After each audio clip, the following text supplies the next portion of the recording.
I stared at the eviction notice taped to our apartment door, my younger brother's hand trembling in mine.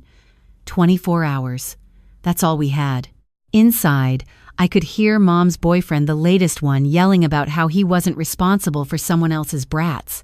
I was 19, my brother was 7, and I had exactly $216 in my checking account. The morning Mom told us to pack our things, she couldn't look me in the eye. "Marcus needs his space," she said, folding a dish towel with mechanical precision. "You're old enough to figure it out. Take your brother to your aunt's for a few days." A few days, that's what she said. Her hands shook as she smoothed the towel flat, and I realized she was lying to herself as much as to me. Marcus appeared in the hallway, arms crossed, looking satisfied. "This is my place now," he said. "Your mom and I are starting fresh. Fresh. Like we were stains that needed scrubbing out." I looked at my mother one more time, waiting for her to say something, anything. She turned toward the sink. The water ran. That was my answer. We took the bus to Aunt Diane's house across town with 2 garbage bags of clothes and the stuffed elephant my brother refused to leave behind.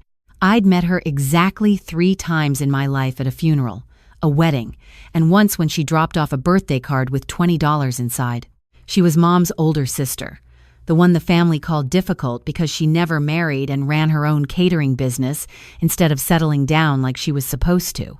When she opened the door, she looked at our garbage bags and my brother's tear-stained face and said, "I'm guessing this isn't a sleepover." I tried to explain. The words came out jumbled, Mom's boyfriend. The eviction. Just a few days until I figured something out. Aunt Diane held up one hand.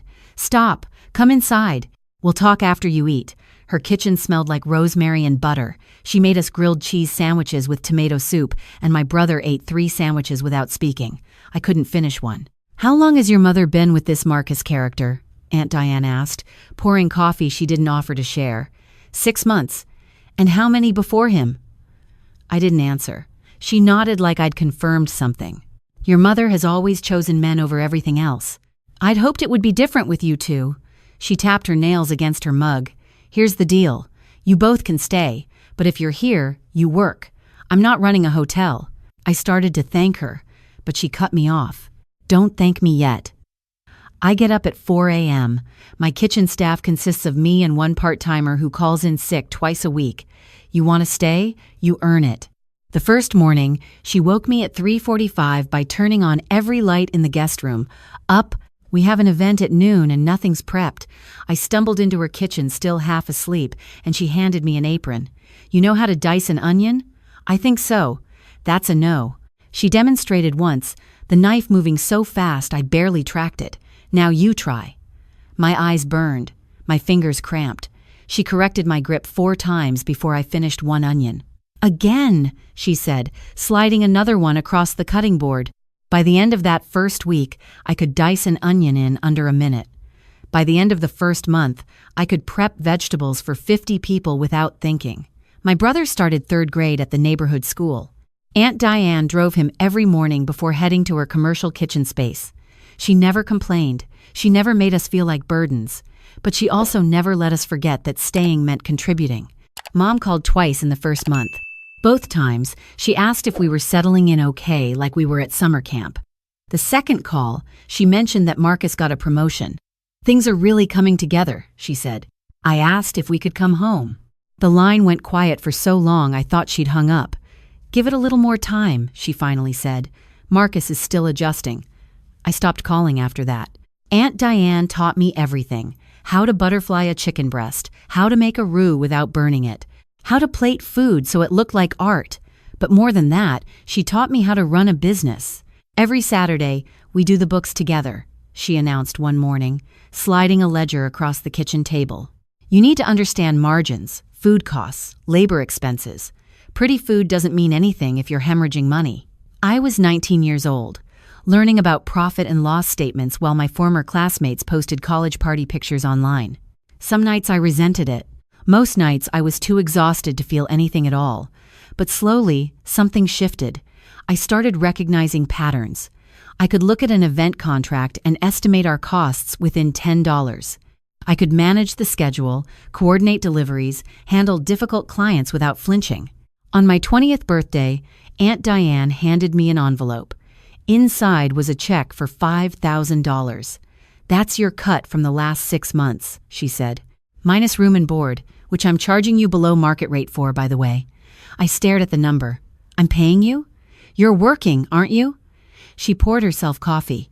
"I don't do charity. You earn, you get paid. Open a savings account. Build something." That check felt heavier than paper should. It felt like proof that I wasn't a burden, proof that I had value beyond being someone's daughter. 2 years in, we'd expanded the business. Aunt Diane moved from her rented kitchen space to a larger facility. We hired 3 full-time staff members and took on corporate contracts. My brother was thriving at school, made the honor roll, joined the chess club. He called Aunt Diane Didi and asked her to come to his school events. She went to every single one. At night, when I put him to bed, he sometimes asked about Mom. "Do you think she misses us?" "I don't know, buddy. Do you miss her?" I chose my words carefully. "I miss who I thought she was."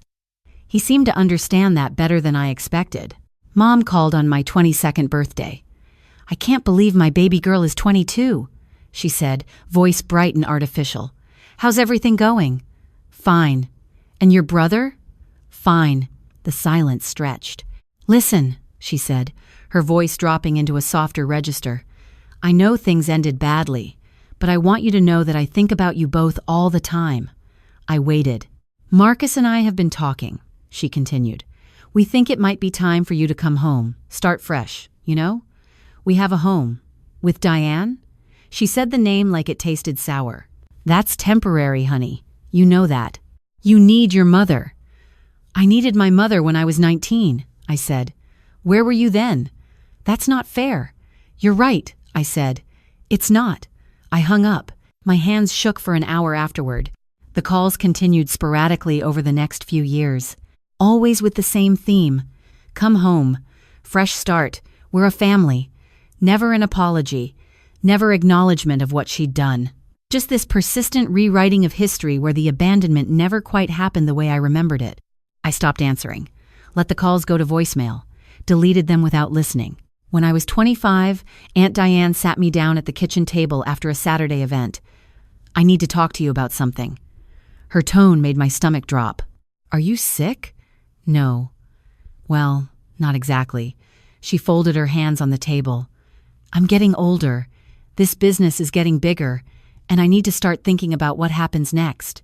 "What do you mean?" "I mean succession planning. Business continuity." She pulled out a folder. "I've been meeting with lawyers, setting things up properly." She slid papers across the table. "I'm making you a partner, 50-50 split." I couldn't breathe. "Diane, I can't. You can't what? You've been running half this operation for 3 years. You built the corporate client base. You designed our new menu structure. You trained the entire current staff." She tapped the papers. "This isn't charity. This is recognition. But You're what, my niece? So what?" She leaned forward. "You're also the person who shows up, who does the work, who built this alongside me. That matters more than blood." I signed the papers with tears blurring the signature line. That night, for the first time in 6 years, I called my mother. She answered on the 3rd ring, surprised. "Honey, is everything okay?" "Everything's fine," I said. "I just wanted to let you know. Diane made me a partner in the business. I'm part owner now. The pause lasted too long. That's wonderful, honey." Her voice strained at the edges. Diane always was smart about business. "She's been more than smart," I said. "She's been there." Another pause. "Well, I'm happy for you." She didn't sound happy. She sounded like she was calculating something. "We should celebrate. Maybe we could all get together? It's been so long." "Maybe," I said, knowing I wouldn't. "I have to go. Big event tomorrow." "Of course. But honey, before you go, yeah? I just want you to know that I always believed in you, even when things were hard." I hung up and stood in Aunt Diane's kitchen, my kitchen now, legally, and laughed until I cried. She'd had 6 years to believe in me, 6 years to show up. And now that there was something to claim credit for, suddenly she'd always believed. The next 4 years moved fast. We opened a second location, launched a meal prep service that took off beyond our projections. My brother graduated high school with honors, got a full scholarship to study engineering. At his graduation party, held in our catering facility, he gave a speech thanking Aunt Diane for giving him stability and opportunity. He thanked me for raising him. He didn't mention our mother. She wasn't there anyway. I was 29 when Aunt Diane called me into her home office on a Sunday morning. She looked older suddenly, smaller somehow. "Sit down," she said. "I need to tell you something." My heart hammered. "You're scaring me." "I'm not dying," she said quickly, "but I am tired. Really tired." She gestured at the papers spread across her desk. "I've been doing this for 35 years.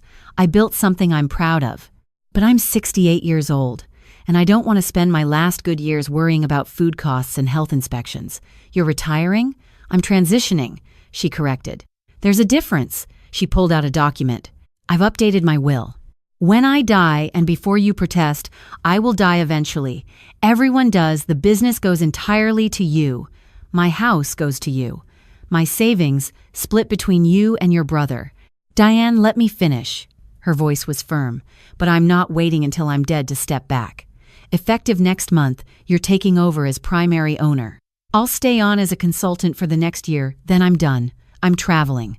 I'm reading books that aren't about food service management. I'm living." I was crying. "You changed my life."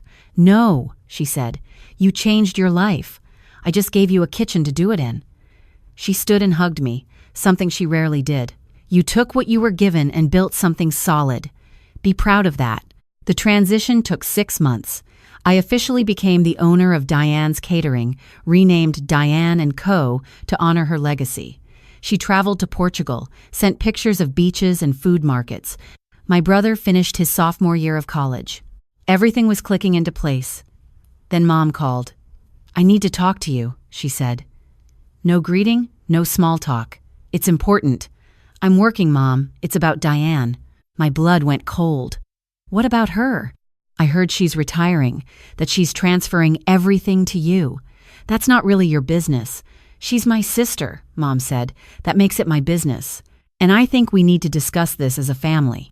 "We can discuss whatever you want," I said. "But the decision's already made. It's done." "Honey, I'm just concerned that you might not fully understand what you're taking on. Running a business is complicated. Maybe Diane should consider all her options before making such a permanent decision." The calculation in her voice was obvious. She wasn't concerned about me. She was concerned about her potential inheritance. "Diane made her choice," I said, "based on who showed up, who did the work, who was actually family." "I'm your mother. You were my mother," I corrected. Past tense. "You stopped being that when you chose Marcus over your own children." "That's not what happened. That's exactly what happened." I was surprised by how calm I sounded. "And now, 10 years later, you're interested again. Because there's money involved. Because there's something worth claiming. That's not fair."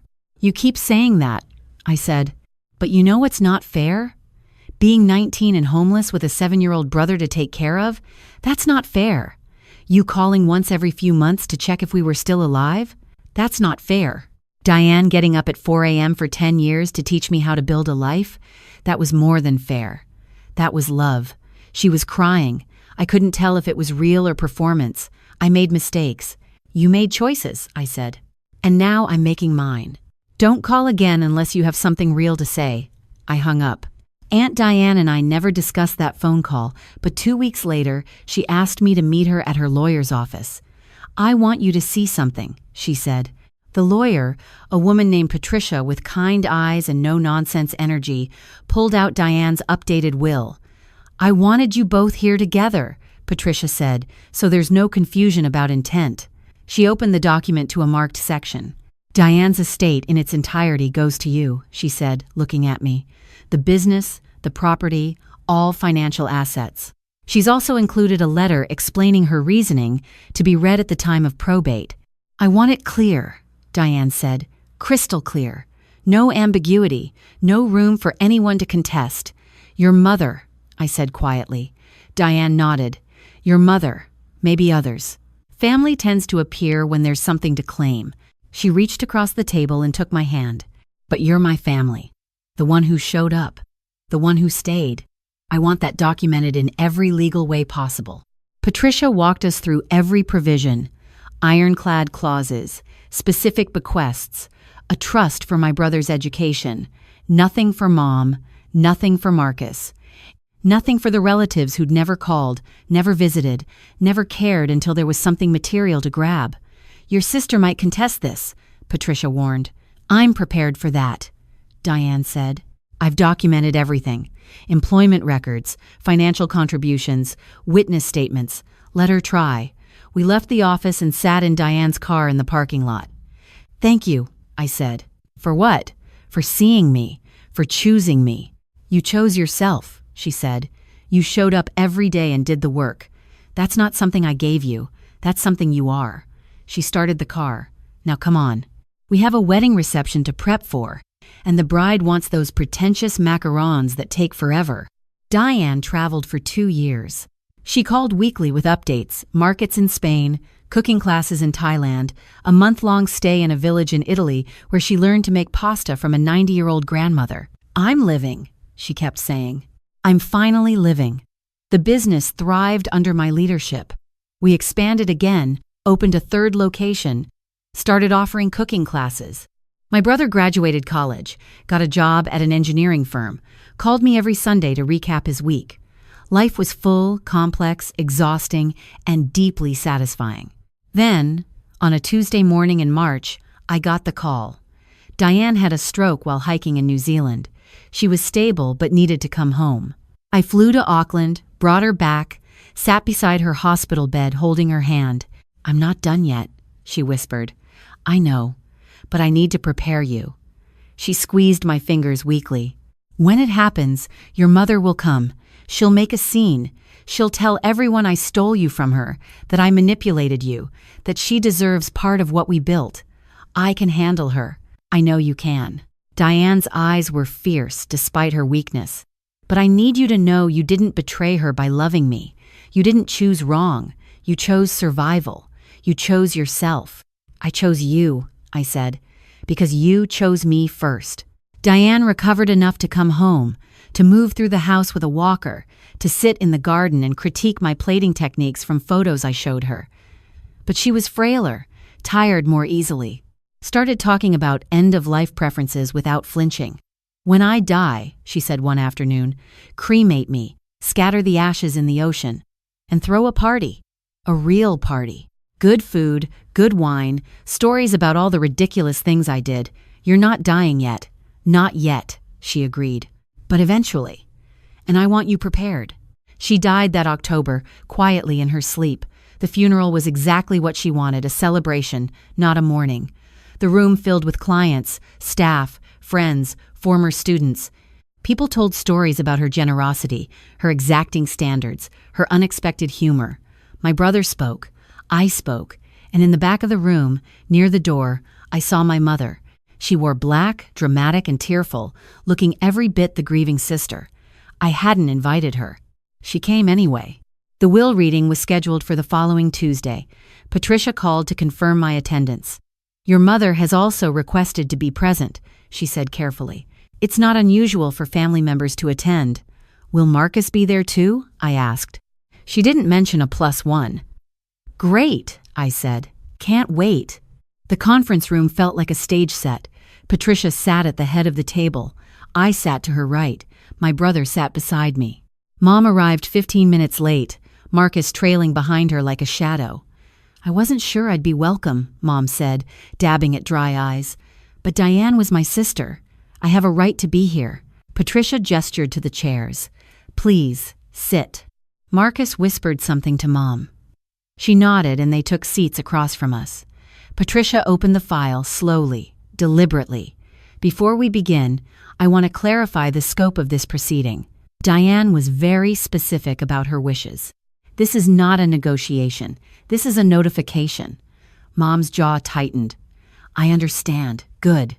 Patricia began reading. The legal language washed over us: property descriptions, account numbers, asset valuations. Then she reached the key section. I leave the entirety of my business, Diane & Co., to my niece, who has been my partner and my family in every meaningful sense. Mom sat very still. I leave my home and property to my niece, who made it a home when it was just a house. Marcus leaned forward. Patricia continued, I leave my financial assets, totaling approximately $1.2 million, to be split between my niece and her brother, in recognition of the family they built when the one they were born into failed them. The silence felt physical. To my sister, Patricia read, her voice carefully neutral, I leave nothing. She had opportunities to be family. She chose otherwise. This document reflects the reality she created. Mom stood up so fast her chair scraped across the floor. This is unacceptable. I'm contesting this. She was obviously coerced, manipulated. Sit down, Patricia said. It wasn't a request. Mom sat. Diane anticipated this response. She left a letter. Patricia pulled out an envelope. She requested I read it aloud. She broke the seal and unfolded the paper. To my sister, she began reading. If you're hearing this, you're probably angry. You're probably claiming that I've been unfair, that I've stolen your children, that I've poisoned them against you. But here's what actually happened. I gave them what you wouldn't. Stability, opportunity, unconditional presence. I didn't steal them. You threw them away, and they didn't turn against you. They simply stopped waiting for you to choose them. Patricia's voice didn't waver. You had 10 years to show up, 10 years to rebuild what you broke. You didn't. You called twice a year. You made excuses. You chose your boyfriends and your comfort over your own children. That's not my fault. That's not their fault. That's your choice. So no, you don't get to inherit what they built. You don't get to claim credit for their success. You don't get to rewrite history now that there's money involved. You already got what you chose, Marcus, and whatever life you built with him. They get what they chose each other, and the family they built with me. This is not a tragedy. This is justice. This is consequences. If you're angry, be angry at yourself, with no love whatsoever, Diane. The room was silent. Mom's face had gone white, then red, then white again. Marcus put his hand on her shoulder. She shook him off. She always was a bitter woman, Mom said, her voice shaking. Bitter and jealous that I had a family and she never did. I spoke for the first time. She had a family. She had us. I'm your mother. No. The word came out harder than I intended. You're the woman who gave birth to me. That's biology. Diane was my family. She showed me what family actually means. And it's not someone who throws you away the moment you become inconvenient. Mom stood again, grabbing her purse. You'll regret this, both of you. When you have children of your own, you'll understand how hard it is, the choices you have to make. I understand perfectly, I said. I've been raising a child since I was 19. And somehow, I managed to do it without abandoning him. Funny how that works. Marcus pulled at her arm. Let's go. I want what I'm owed, Mom said. You're not owed anything, Patricia said. The will is legal, properly executed, and thoroughly documented. If you choose to contest it, you'll lose and incur significant legal fees in the process. I'd advise against it. We'll see about that, Mom said. But her voice had lost its conviction. She knew. She'd lost before she ever walked into this room. They left. The door closed behind them with a soft click. My brother let out a breath he'd been holding. That was intense. That was necessary, Patricia said. She handed me a second envelope. This one's for you. Private. I opened it with shaking hands. Inside was a single handwritten note. You already know everything I needed to tell you. But here it is anyway. I'm proud of you. You took the worst thing that happened to you and built something beautiful. That's not luck. That's not my doing. That's you. Keep building. Keep showing up. Keep being the person you are. The world needs more people like you. With all my love, Diane. I folded the letter carefully and put it back in the envelope. Thank you, Patricia. She was a hell of a woman, Patricia said. She really was. We walked out of that office into the bright afternoon sun. My brother put his arm around my shoulders. What now? He asked. Now? I looked up at the sky, clear and blue and endless. Now we keep going. We run the business. We live our lives. We don't look back. No contact with Mom? No contact with anyone who doesn't choose us back. I smiled. Diane taught me that. Family isn't who you're born to. Family is who shows up. That night, I stood in the kitchen of Diane's house, my house, now, and cooked. Not for an event. not for clients. Just for me and my brother. Simple food, good food, the kind Diane taught me to make with patience and precision. We ate at the table where I'd learned to do bookkeeping, where I'd signed partnership papers, where I'd become more than the girl my mother threw away. My phone buzzed, a text from a number I didn't recognize. I opened it. This isn't over. You'll see. You'll regret turning your back on your mother. Family is forever. I deleted it without responding. Family is forever. She was right about that, but she had no idea what family actually meant. I wrote my own chapter, and in this version, I'm the author, not a footnote in someone else's story. In this version, I chose the people who chose me back. In this version, love isn't biology, it's presence. It's showing up. It's someone seeing you at your lowest and saying, "Come inside. We'll talk after you eat. Mom can keep her version of forever. I'll keep mine."